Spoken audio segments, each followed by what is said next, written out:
So there's one other thing that, whoops. Okay, go ahead. Okay, one other thing that lovers of America throw in, and that is that this is a constitutional government. That is, we are a people who adhere to constitutionalism. Let me tell you, we are not people who adhere to constitutionalism. Constitutionalism doesn't have anything to do with a document. It has to do with the notion that people living among other people and who have agreed to be governed and to share the decisions by which they're governed will restrain themselves. That is, if they get into power, they won't rule as if they were dictators.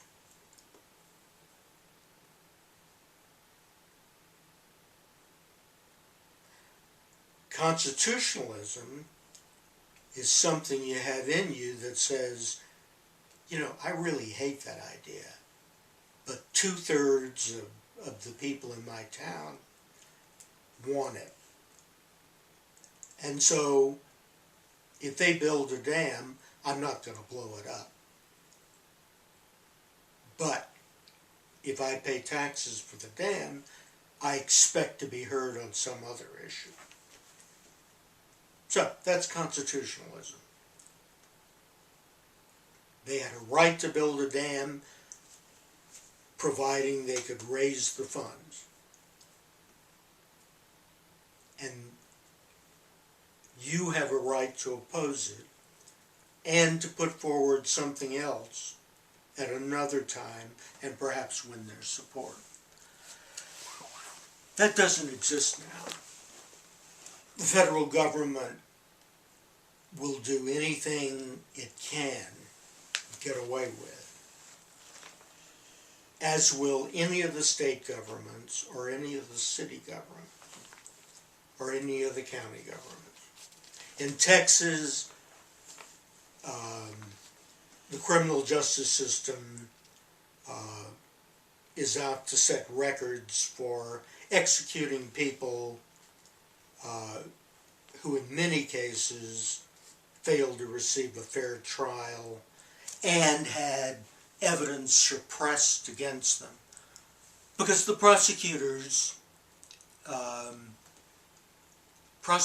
gain reputation by getting death sentences.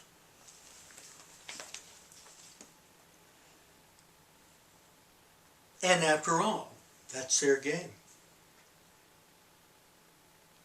So, if you have a system where anything goes, by states, by cities,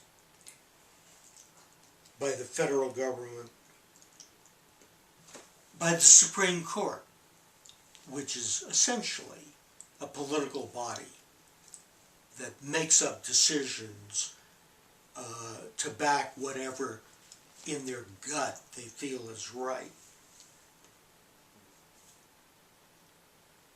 We have something other than a constitutional system.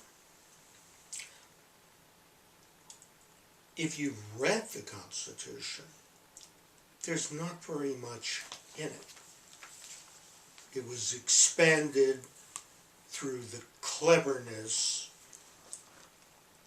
of John Marshall, who used 35 years worth of cases to create a federal government that actually was capable of governing a country. Okay.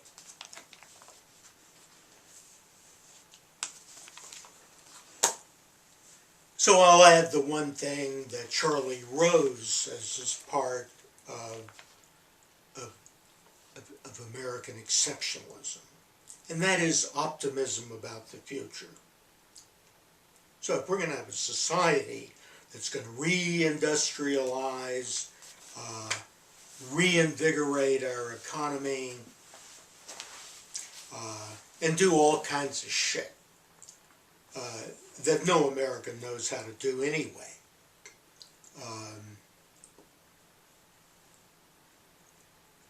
We all have to be optimists. We all have to think about the future and have a heart-on as a result. And it appears that one's outlook about the future depends on a portion of the brain called the prefrontal cortex.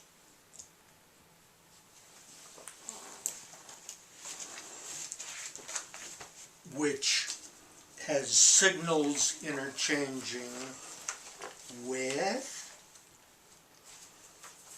the nucleus accumbens. The left prefrontal cortex puts out electrical activity that consists of positive emotions. And positive emotions underlie optimism. The right prefrontal cortex is the inhibitory portion. It puts out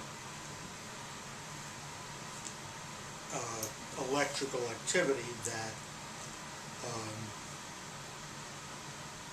coordinates with the amygdala to cause negative feelings.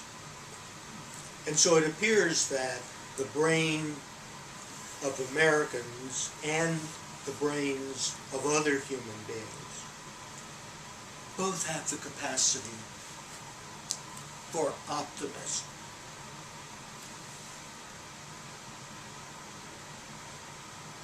And when the left prefrontal cortex dominates, then people feel positive emotions and their thoughts about the future become rosy. Incidentally, you can also get this from cocaine.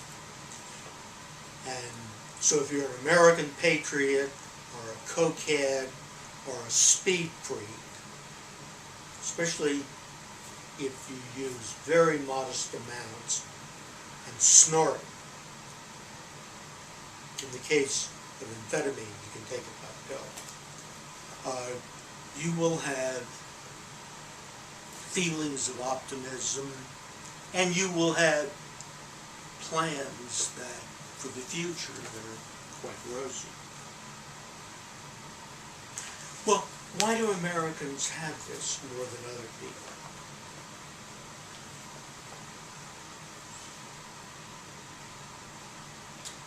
I don't think they do.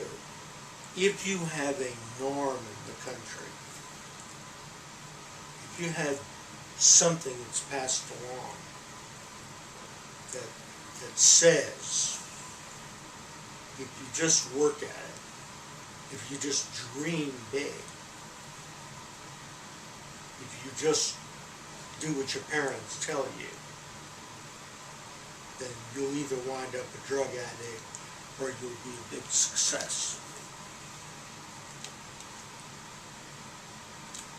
Maybe that can induce people to plan for the future, work hard to acquire skills that will be relevant. But we don't know what skills will be relevant.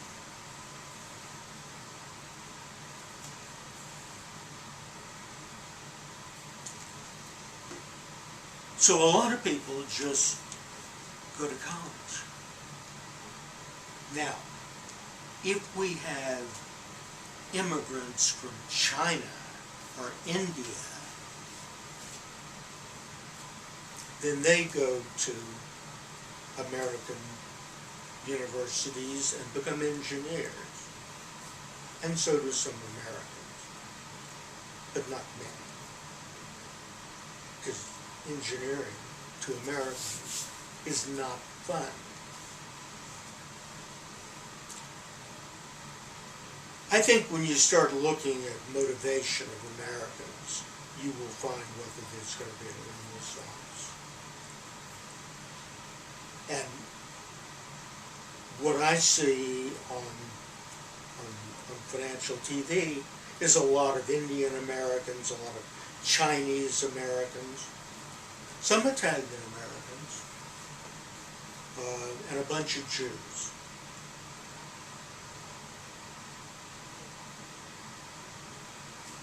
And which tells me that 95% of Americans, are not showing up on TV. So what we know is that Chinese Americans, Indian Americans are willing to work twice as hard in school than Anglo-Americans.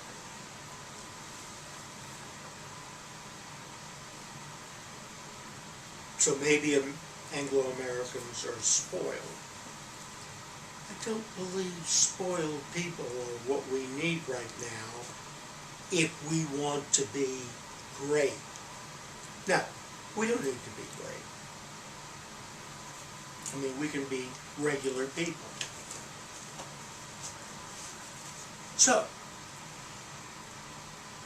if we get high levels of economic activity, if our economy recovers, and if we come out of this thing that happened in '08, which could have happened any year, and which is still going on,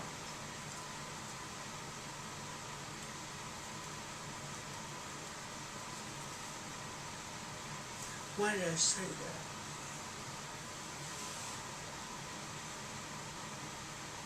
Then we look at the quarterly figures on new job hires, mostly of which are waiters and temporaries and other kinds of service jobs that cannot be exported.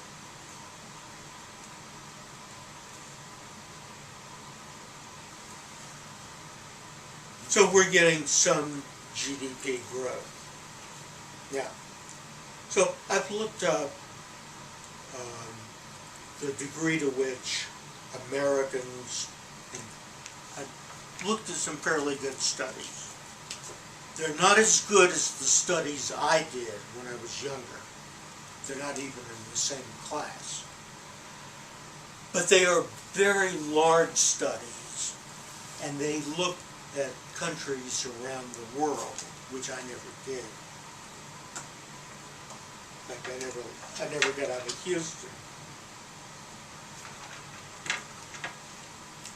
And it appears that happiness consists of the number of good moments in your life relative to the number of unpleasant moments. And the unpleasant moments are frequently, deliberately embraced, because that's the price of getting the good moments. So you sacrifice some, as long as you get more than enough to compensate. And so what we get in America is frequently 2 or 3 times as much fun stuff as unfun stuff.